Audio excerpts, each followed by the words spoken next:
Sir आपके लिए अगला क्वेश्चन ये है कि कॉम्प्लीमेंट किसे कहते हैं? कॉम्प्लीमेंट है उसे कहते हैं कि जितने भी नाउन हो, जितने भी एडजेक्टिव हो, वो हमारा क्या है? कॉम्प्लीमेंट है। जैसे बोल सकते हैं कि नाउन के तौर पे अगर मैं अभी कैप पहना हूँ तो क्या। Hello everyone, welcome to my channel A1 study hub. आज मैं आप लोगों के सामने ये बताना चाहती हूँ कि जो हमारे सर हैं वो हम लोगों के बीच एक Q&A यानी क्वेश्चन आंसर वीडियो लाए हैं जो बेसिक इंग्लिश का है। तो चलिए वीडियो को स्टार्ट करते हैं। तो ये हमारे सर ब्रिजमोहन सर, ये हमें इंग्लिश पढ़ाते हैं। सर हम आपसे कुछ क्वेश्चन करेंगे तो क्या आप उनके जवाब हमें देंगे? Sure, why not, it's my duty. सबसे पहले बेसिक इंग्लिश में जाते हैं और मैं आपसे ये पूछना चाहती हूँ कि सब्जेक्ट किसे कहते हैं? ये बहुत ही नॉर्मल क्वेश्चन है बट फिर भी मैं आपसे पूछना चाहती हूँ कि सब्जेक्ट किसे कहते हैं? चलिए ठीक है। जहाँ तक सवाल है सब्जेक्ट की, तो सब्जेक्ट को हिंदी में हम कर्ता बोलते हैं और सब्जेक्ट का मतलब क्या होता है इसके बारे में हमें जानना है।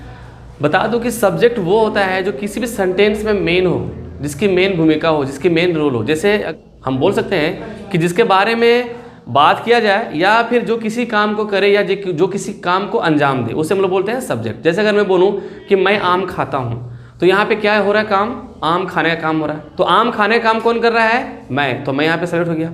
अगर मैं बोलूँ कि मोहन काला है तो यहाँ पे चर्चा हो रही है, किसकी चर्चा हो रही है? मोहन की। तो मोहन यहाँ पे क्या हो गया? सब्जेक्ट। यानी आप बोल सकते हैं कि सब्जेक्ट वो होता है जिसके बारे में चर्चा किया जाए या फिर जो किसी भी काम को करे, उसे हम लोग बोलते हैं subject. Is that clear? Sir आपके लिए अगला सवाल ये है कि हेल्पिंग वर्ब क्या होता है?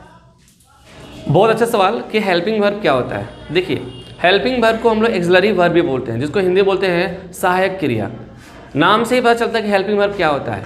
क्रिया को जो सहायक करता है, यानी जो वर्ब को सहायता करता है। जैसे अगर मैं बोलूँ is, am, are, was, were, shall, will, has, have, do, does, can, could, might, ये सब क्या हमारा हेल्पिंग वर्ब है। मान के चलिए मैं एक सेंटेंस बोलता हूँ कि मैं स्कूल जा रहा हूँ, मैं स्कूल जा रहा हूँ, तो क्या होगा?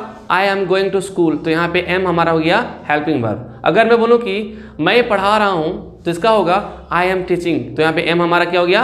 Helping verb. अगर मैं बोलूँ कि वह स्कूल जाएगी तो यहाँ पे क्या होगा? She will go to school. तो यहाँ पे विल हमारा क्या हो गया? Helping verb. सर आपके लिए अगला सवाल ये है कि मेन वर्ब क्या है या मेन वर्ब किसे कहते हैं? सवाल अच्छा है कि मेन वर्ब क्या होता है। मेन से पता चलता है कि मेन वर्ब क्या है। मेन मतलब होता है मुख्य। तो हेल्पिंग वर्ब जिस वर्ब को हेल्प करता है उसे हम लोग बोलते हैं मेन वर्ब। यानी आप बोल सकते हैं कि सेंटेंस में जिस किसी वर्ब का हेल्पिंग वर्ब हेल्प करता है, सहायता करता है, उसे हम लोग बोलते हैं मेन वर्ब। जैसे अगर मैं बोलूँ कि आई वॉज टीचिंग, तो यहाँ पे वॉज हमारा हेल्पिंग वर्ब है और टीचिंग हमारा मेन वर्ब है, क्योंकि टीचिंग को हेल्प कर रहा है हमारा वॉज।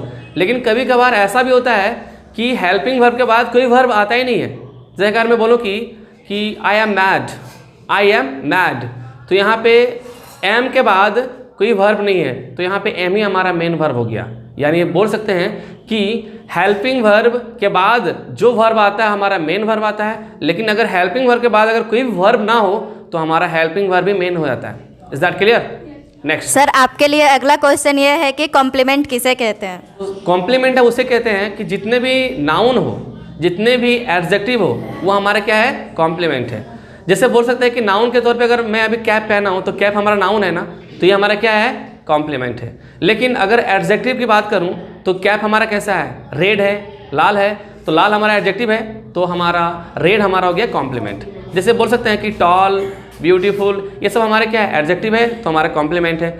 और नाउन जितने भी सब हमारे कॉम्प्लीमेंट है। जैसे नाउन में क्या सकता है? बुक, पेन, चेयर, टेबल, ये सब हमारे क्या है? नाउन है, तो ये सब हमारा क्या है? कॉम्प्लीमेंट है। 100 बात की एक बात आप बोल सकते हैं कि जितने भी नाउन हैं, जितने भी एडजेक्टिव है, सब क्या हमारा? कॉम्प्लीमेंट है। जैसे अगर मैं बोलूँ कि आई एम टॉल, तो यहाँ पे टॉल हमारा क्या है?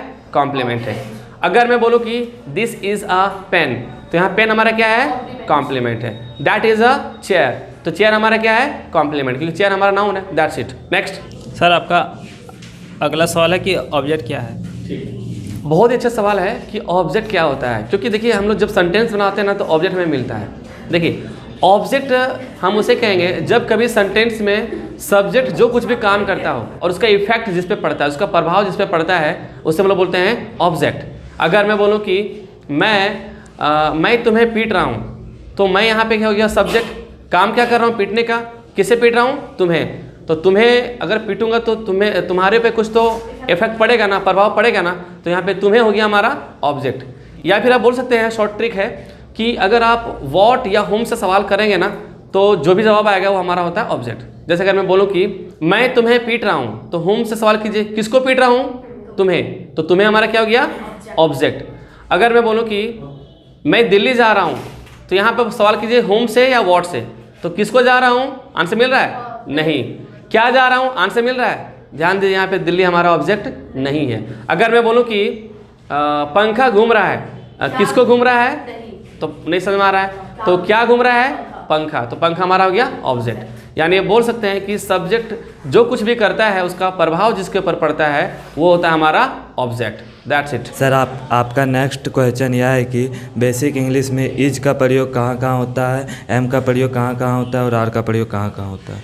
सबसे पहले बता दूं कि इज एम आर का प्रयोग जो होता है प्रेजेंट में होता है, चाहे वो बेसिक हो या एडवांस हो। ठीक है, तो बता दूं कि आई के पास एम का प्रयोग होता है, ही, शी, इट, अनेम या कोई सिंगुलर हो वहाँ पे इज का प्रयोग होता है, और वी, दे, यू या कोई प्लुरल हो वहाँ पे आर का प्रयोग होता है। बेसिक इंग्लिश में वॉज वर्ड का प्रयोग कहाँ होता है? वॉज वर्ड का प्रयोग जो होता है पास्ट में होता है। मैं बता दूं, आई, ही, शी, इट, अनेम या कोई सिंगुलर हो वहाँ पे वॉज का प्रयोग होता है, और वी, दे, यू या कोई प्लुरल हो वहाँ पे वर्ड का प्रयोग होता है। सर बेसिक इंग्लिश में शैल का यूज़ कहाँ कहाँ होता है? सबसे पहले तो बता दूं कि शैल और विल जो है एक मॉडल वर्ब है। ठीक है, शैल विल मॉडल वर्ब है, और शैल का प्रयोग जो होता है आई और वी के पास होता है, बाकी जितने भी बच के वहाँ पे विल का प्रयोग होता है। यानी आप बोल सकते हैं कि फर्स्ट पर्सन में शैल का प्रयोग होता है, बाकी जो बच गए हैं सेकेंड और थर्ड पर्सन वहाँ पे विल का प्रयोग होता है। बट बोलचाल की भाषा में, स्पोकन इंग्लिश के लैंग्वेज में हम विल का प्रयोग कहीं भी कर सकते हैं, चाहे कोई भी पर्सन हो। सर आपका नेक्स्ट सवाल यह है कि बेसिक इंग्लिश में हैज़ का प्रयोग कहाँ कहाँ करते हैं? हैज़ और हैव का प्रयोग भी प्रेजेंट में होता है, और बता दूं कि आई, वी, दे, यू या कोई प्लुरल हो वहाँ पे हैव का प्रयोग होता है, और ही, शी, इट, अनेम या कोई सिंगुलर हो वहाँ पे हैज़ का प्रयोग होता है। सर नेक्स्ट सवाल आपके लिए यह है कि बेसिक इंग्लिश में हैड का प्रयोग कहाँ कहाँ किया जाता है? हैड का प्रयोग हम किसी भी सब्जेक्ट के साथ कर सकते हैं, चाहे वो फर्स्ट पर्सन हो, सेकेंड पर्सन हो या थर्ड पर्सन हो। ऐसा नहीं कि जिस तरह से हम लोग हैज़ और हैव का प्रयोग किए कि ही के पास हैज़ होता है तो आई के पास हैव होता है, ऐसा हैड में कोई सीन नहीं है। तो हैड का प्रयोग जो है सभी पर्सन के पास होता है। सर आपका नेक्स्ट क्वेश्चन यह है कि बेसिक इंग्लिश में इज एम आर का अफर्मेटिव रूल क्या होगा? बेसिक इंग्लिश में इज एम आर का अफर्मेटिव रूल होता है subject plus is oblique am oblique are plus complement. अगर बात करो नेगेटिव का तो सबसे पहले होगा subject plus is oblique am oblique are plus not plus complement. और अगर बात करूँ मैं इंट्रोगेटिव का तो सबसे पहले इसमें हेल्पिंग वर्ब को हम बाहर निकाल लेते हैं, is oblique am oblique are plus subject plus not हो सकता है plus complement plus question mark. और अगर बात करूँ डब्ल्यूएच वर्ड का तो जो अभी मैं इंटरोगेटिव का सेंटेंस का रूल बोला उसके पहले आप लगा देंगे डब्ल्यूएच वर्ड, तो आपका हो जाएगा इज एम आर का डब्ल्यूएच वर्ड रूल। जैसे बता दूं कि सबसे पहले होगा WH word plus is oblique am oblique are plus subject plus not रहा तो ठीक है plus complement plus question mark. बता दूं कि डब्ल्यूएच वर्ड क्या होता है, what, why, when, how, where, ये सब क्या हमारा डब्ल्यूएच वर्ड है। ठीक है, बेसिक इंग्लिश में वॉज वर्ड का अफर्मेटिव रूल क्या होता है? बेसिक इंग्लिश में वॉज वर्ड का अफर्मेटिव रूल होता है, सबसे पहले होता है subject plus was oblique verb plus complement. बात करो नेगेटिव का तो होता है subject plus was oblique verb plus not plus complement. और अगर बात करो इंट्रोगेटिव का तो सबसे पहले होता है हेल्पिंग वर्ब, यानी was oblique verb plus subject plus not हो सकता है ने भी plus complement plus question mark. और अगर करूँ बात वॉज वर्ड का डब्ल्यूएच वर्ड तो क्या करना है पता है आपको? सबसे पहले क्या करना है, जो अपना इंट्रोगेटिव का रूल है, स्ट्रक्चर है, उसके पहले हमें क्या करना है, डब्ल्यूएच वर्ड लगा देना है। That's it. Sir basic English में शैल विल का अफर्मेटिव रूल क्या होता है? बेसिक इंग्लिश में शैल विल का अफर्मेटिव रूल होता है, सबसे पहले होगा subject plus shall oblique will plus be plus complement. अगर बात करो नेगेटिव का तो क्या होगा, सबसे पहले होगा subject plus shall oblique will plus not plus be plus complement.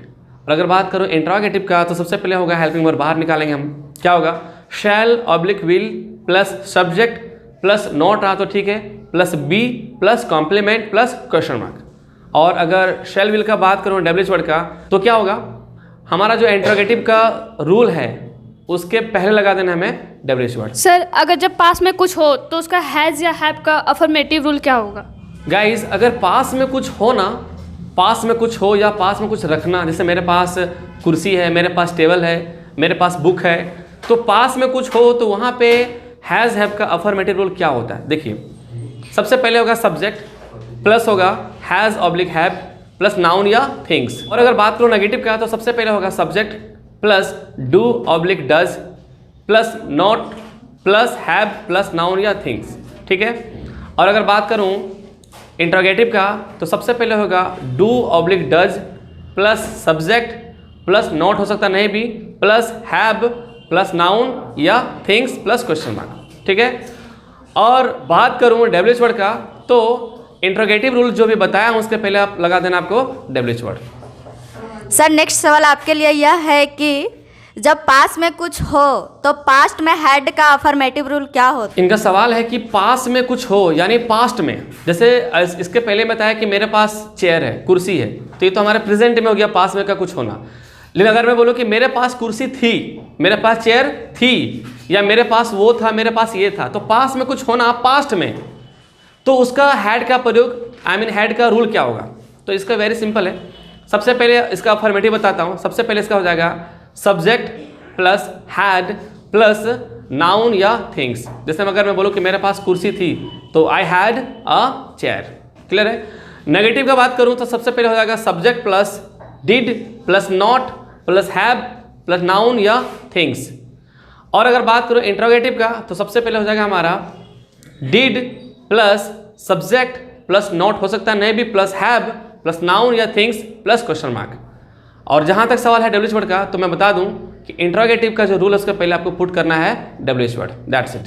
Sir आपका next question has to have to का affirmative rule, negative rule, interrogative rule और डब्ल्यूएच वर्ड क्या होगा? इनका कहना कि हैव टू और हैज़ टू का अफर्मेटिव रूल क्या होता है। सबसे पहले बता दूं हैव टू हैज़ टू प्रयोग कहाँ करते हैं। देखिए जब हम कोई काम को करते हैं बाय फोर्सली या फिर मुझे करना ही उस काम को, मजबूर हूँ या मुझे करना ही पड़ेगा, तो वहाँ पे हमारा हैज़ टू का हैव टू का होता है। जैसे अगर मैं बोलूँ कि मुझे स्कूल जाना है तो I have to go to school, मुझे खाना है तो आई हैव टू ईट, उसे बोलना है तो ही हैज़ टू स्पीक। यानी यहाँ पे किसी भी काम को करना ही है किसी भी कीमत पे, तो वहाँ पे हैज़ टू या हैव टू का प्रयोग होता है। इसका रूल क्या होता है अफर्मेटिव में? सबसे पहले होगा सब्जेक्ट प्लस होगा हैज़ या have plus to plus V1 plus object, that's it. अगर बात करूँ नेगेटिव का तो सबसे पहले इसका हो जाएगा सब्जेक्ट प्लस डू या does plus not plus have plus to plus V1 plus object. जैसे अगर मैं बोलूँ कि मुझे नहीं जाना है तो I don't have to go, I do not have to go, clear है। अगर बात करूँ इंट्रोगेटिव का तो सबसे पहले हो जाएगा हमारा do oblique does plus subject plus not हो सकता नहीं भी plus have plus to plus V1 plus object plus question mark. यानी अगर मैं बोलूँ कि क्या आपको वहाँ जाना है तो do you have to go there, ठीक है ना। अच्छा अगर बात करूँ इसका डब्ल्यूएच वर्ड का तो क्या हो जाएगा, जो अभी मैं इंट्रोगेटिव का रूल बताया हूँ वही रूल के पहले आपको डब्ल्यूएच वर्ड का सारे जो वर्ड्स है उसको पुट करना है, व्हाट, व्हाई, व्हेन एटसेट्रा, ठीक है। सर अब हमारा ये आपके लिए एक लास्ट क्वेश्चन है। हैड टू का affirmative, negative, interrogative and WH word का रूल क्या होता है? ये भी सवाल कुछ ऐसा ही है जैसे कि अभी हैज़ टू और हैव टू के बारे में बताया था। तो यहाँ पे क्या था कि मुझे जाना है, मुझे खाना है, ये हमारा हैज़ टू हैव टू का प्रयोग हो रहा है। लेकिन अगर मैं बोलूँ कि पास्ट की बात करूँ कि मुझे जाना था, मुझे खाना था, मुझे बोलना था, तो वहाँ पे बेटा हैड टू का प्रयोग होता है। तो इसका अफर्मेटिव रूल क्या होता है? Subject plus had plus to plus V1 plus object, ये हमारा अफर्मेटिव है। नेगेटिव का जहाँ तक सवाल है इसका हो जाएगा subject plus did plus not plus have plus to plus V1 plus object. अगर मैं बोलूँ कि मुझे नहीं जाना था तो I did not have to go. Next इसका अगर बात करूँ इंट्रोगेटिव का तो इसका होगा सबसे पहले होगा did plus subject plus not हो सकता है या नहीं भी, plus have plus to plus V1 plus object. यानी क्या आपको स्कूल जाना था, तो did you have to go to school, है ना। और हमेशा से बोलता आ रहा हूँ WH वर्ड, तो इसका जो इंट्रागेटिव है का रूल जो है उसके पहले आपको पुट कर देना है WH वर्ड के सारे रूल्स, जैसे कि what, why, when, how etcetera. Thank you. तो गाइज जितना भी मैं बताया हूँ मैं उम्मीद करता हूँ आपको समझ में आएगा। A to Z मतलब स्टार्टिंग से लेकर अंत तक आप जरूर देखिए, एक बार नहीं एटलीस्ट 2 बार